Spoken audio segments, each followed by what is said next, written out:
nakatutok sa face-to-face, mga kapatid, at nagre-reklamo nga si Aling Juvie sa hindi nga daw pagbabayad ng kanyang hipag sa kuryente sa loob ng halos 2 taon. At ngayon naman kasama natin si Ate Annabel. Nasaksihan mo yung sinasabing nagtatapon nga ng basura Hindi ko naman si Aling Lita. Hindi ko naman totally nakita. Kasi Oh. ito, kinikwento lang. Sila, hindi ko na...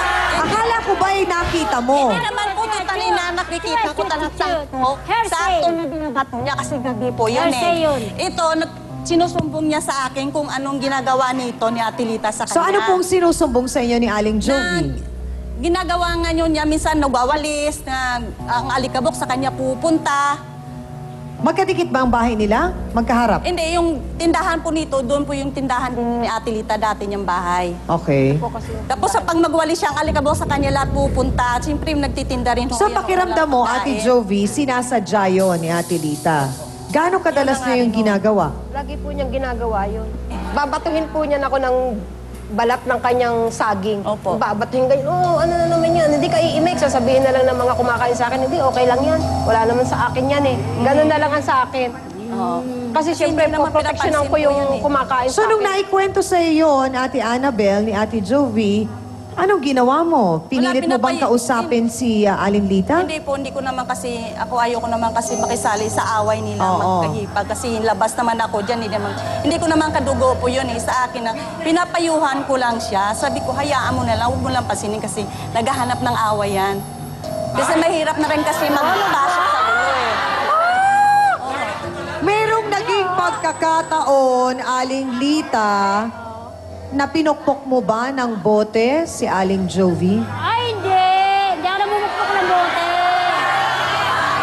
Dahil hindi naman ako lasinggero para lagi may bote, no? Hindi. Pero paanong nangyaring namaga ang kamay mo, Ate Juvie? Kasi po, nung bago pa lang kaming mag-asawa, yung mother niya sabi sa akin, total hindi ka pa naman papasok, pwede bang pagkagawaan mo ako ng yelo? Oho. Eh, hindi ko naman po alam na gamit na niya yung tubig doon sa likod, yung may hose pa, gamit. Ngayon, tinanggal ko yung hose na gamit niya sa harapan. Eh ngayon po, siguro po nag-ayos siya sa akin. Pag ganyan ko, pinalo niya ako dito ng bote. Buti nga po, dumating yung kapatid niya, nasangga ng kapatid niya yung ano. Sabi, anak ko, ikaw ang pinatanda, ikaw ang lagi nakikipag-away dito. Sabi gano'n ng kapatid niya. Sabi ko, pinag-aano lang naman ako ng nanay mo ng yelo. Pinagagawa lang naman ako ng yelo eh. Masama ba yung gumawa? Bakit ang sinasabi ni Aling Lita, sa umpisa naman daw magkasundo kayo, vibes kayo? Kailan ba nagsimula ang problema nyo? Dahil lang sa kuryente? Hindi ko nga po alam kung saan nagsimula yung... Yun nga po ang gusto kong alamin kung saan nagsimula yung galit niya sa akin eh. Namantalang ako, wala naman akong ano sa kanya. Hindi kaya pakiramdam po ninyo, Ate Juvie, parang naiinggit si Aling Lita? Siguro po, talaga naiinggit. Talaga? Ano Ang naman siyong bang nakakano. ikaiinggit ni Aling Lita? Ako, para sabihin ko sa'yo, nasa clip pa lang ang anak ko, negosyante na ako, day. Kaya pala... Ikaw ang naiinggit dahil hindi ka marunong magnegosyo, no? At saka ako, alaga ko ang katawan ko. Lotion, no? Naku, maya ka nga sa tsura mo! Para ka matulungan mo ng tamad! Mga scholar ka! Diyos ko! May mga Ay, utak! Matatalim ko! Kaya ka pala... Sandali lang, Aling Lita. Discordos at saka pinapalo ng bakal! Dito, bastos ka pa, day! Ay, naku, Diyos ko, tumigil ka! Kita mo, basag-basag yung mukha mo! Okay lang, okay lang. Dasal! Sabi ko, Discordos! Kapagpasal ng tubo! Sino naghapas ng tubo? Yung pang ano Kita namin. mo yung uso niyan! Laging bagay Oh, di ba, Ali? Kasama sa negosyo. Ikaw! Nadupok ko kayo ng daspan! Lahat na yata ginawa nyo. Binato nyo ng balat ng saging, ng bote, hinabol nyo ng kutsilyo. Kung ginawa ko yan, matagal niya na ako binaranggay. Nako, Dahil meron ko din. alang-alang Wala, lang sa dahil- kapatid mo, kaya hindi kita binaranggay! Sinungaling ka kasi. Ikaw dahil- sinungaling, di ba? Sugod ka pa! Ikaw! Ano sabi mo? Papatayin kita! O, ganyan pa! Ay, naku, Diyos ko! Mahiya ka! Napagkasinungaling mo, kaya ka hindi pinagpapala ng Panginoon! Kaya hindi ka pinagpapala! So ang sinasabi ninyo, Aling Juvie, sinungaling si Aling Lita? Wala, napagkasinungaling Wala yan! kang utang na loob. Eto ha! Ha? Marami kumakain sa Ay, sus! karinderya ko dahil Ako siyempre... ang unang Sandali lang, Aling Lita. Marami Oh. kumakain ng... Siyempre, pang-almusal. Sinugod yan ako ng kutsilya sa sobrang higit! Ayun kita, lumabas ka dyan! Sabi ko, hindi ka lumabas Sino, dito! sino ho ba ang unang nagtinda ng pagkain dun sa lugar ninyo? Ako ako! Ako nagtinda ako ng pagkain dahil Hindi! nag-resign ako sa trabaho ko. Ngayon nakikita niya, marami akong customer, maraming kumakain sa akin. Sobrang ang higit niya, nandun, palamunin niya ako ng alikabok. Bawal sa niya ako nga, palamunin niya ako ng Paano alikabok. mo na sa pwesto ko dahil? Wala ka ng pwesto doon eh. Walang Singit pwesto. ka lang. Oo, wala nga akong pwesto doon. Pero Dahil ikaw may pera. mag-pwesto, wala ka naman ano, Sus! customer. Ako? Kita mo ngayon, tatlong panalaki yung lagi ibibinta mo. Sus! Ilan? Kaya nga hindi ka makabayad ng utang kay nanay. So Hans, lumalabas na meron palang nangyayaring siguro inggitan dun sa tindahan nila. Oo, Chang. Ako nga, Sa pwesto ata at sa mga pakiramdam ko nga, customer. dahil naging pareho sila ng racket, nagkagawa ng customer, malamang dyan nagugat yan. Oo. Nag-umpisa yung inisan, parang ang nangyari na lang, Chang, nagpatong-patong na lang hanggang napunta dun sa kuryente, sa ano. May mga tanong pa ba kayo? Linawin natin sa kanila. Mother, ano yon? Ate Lita, sabi mo nga, di ba, bata ka pa, nagtitinda ka na. Ibig sabihin, bata ka pa lang, negosyante ka na. O bakit kuryente lang hindi mo pa nabayaran, negosyante ka nga. Di ba? Kasi nga, Tapos sabi mo, ate, matalino ka. Matalino ka naman. Di naman kaya nasobrahan yung talino mo na inungasan mo na yung ano mo. Hindi Sobrang naman. talino mo na Ang talino naging ko. wise ka na. ang talino ko, dinala ko Diba? sa negosyo, kaso nainggit siya. O sa Kasi ating nakita niya na, na-insecure ka lang sa hikag mo. umahon ako. Diba? Hindi Oo nga. Ate Siya Rita, nainggit. bakit nga nung time na ikaw ay may karinderya, nagtitinda, ba't hindi ka nga nagpakabit ng sarili mong kontador kasi?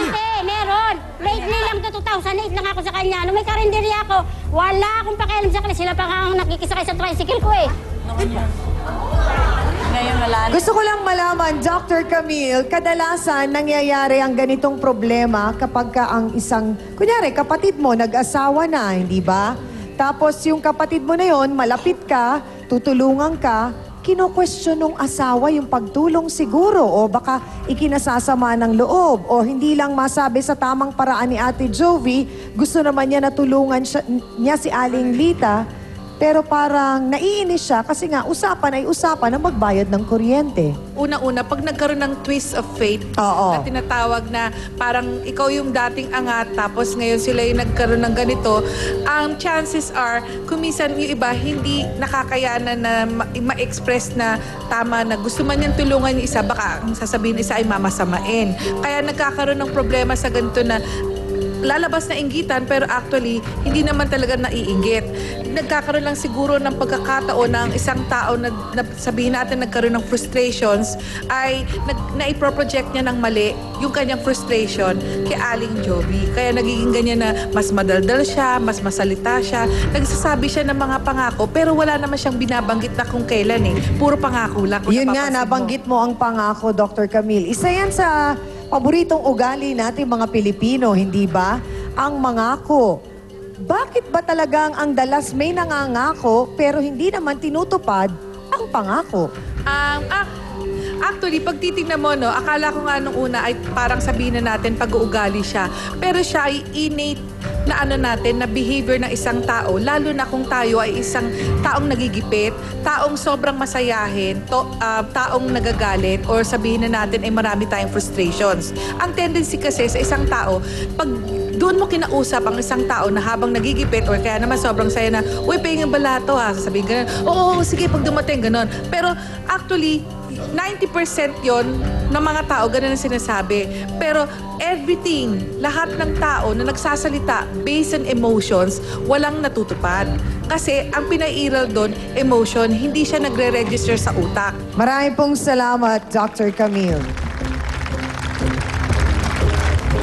Ang away po ni Aling Lita at Aling Jovi ay hindi lang po humantong sa tapunan ng basura.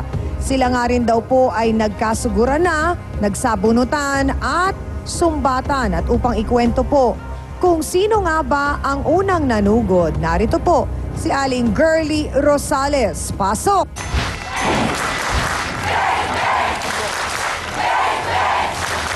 Aling Girly, sa pagkakaalam po ninyo, deretsahang tanong, sino po ang unang nanugod sa awayang ito ni na Aling Jovi at Aling Lita? Pagkakalam ko ko po sa Ate Juby. Paano siya ang nanugod? Eh, kasi nung duman ako nagtinda ng balot, nag-aaway na sila. Sa Ate Juby, nakita kong umano kay Ate Lita. Oh, anong nakita mo nga ang pagkakasugod na yon ni Aling Jovi? Sa pagdaan ko, nag-ano na sila. Nagkakasakitan na. Sila, Malalaman po natin ang iba pang detalye sa likod po ng kwento ni Ate Girlie sa pagbabalik po ng nag-iisang Barangay Hall on Air, ang Face to Face. Siraw din naging dahilan na muntik mamatay ang asawa ko dahil sinumpak ko nga yung kapatid ko kung yung asawa ni Joby, sinumpak ko yun. Kasalanan mo dahil sa bunganga mo. May kaya pilip ginagawa ng ko! kapatid May mo. tumahimik ka muna! Ang pilip! Sinungaling ka! Ang gumagawa! Asawa mo nasa Malabon. Sinungaling! Sinungaling mo! Miss Ami Paris would like to thank the following: Dr. Steve Mark Gunn of GAOC Dental Clinic, Philip Stein, Face and Figure,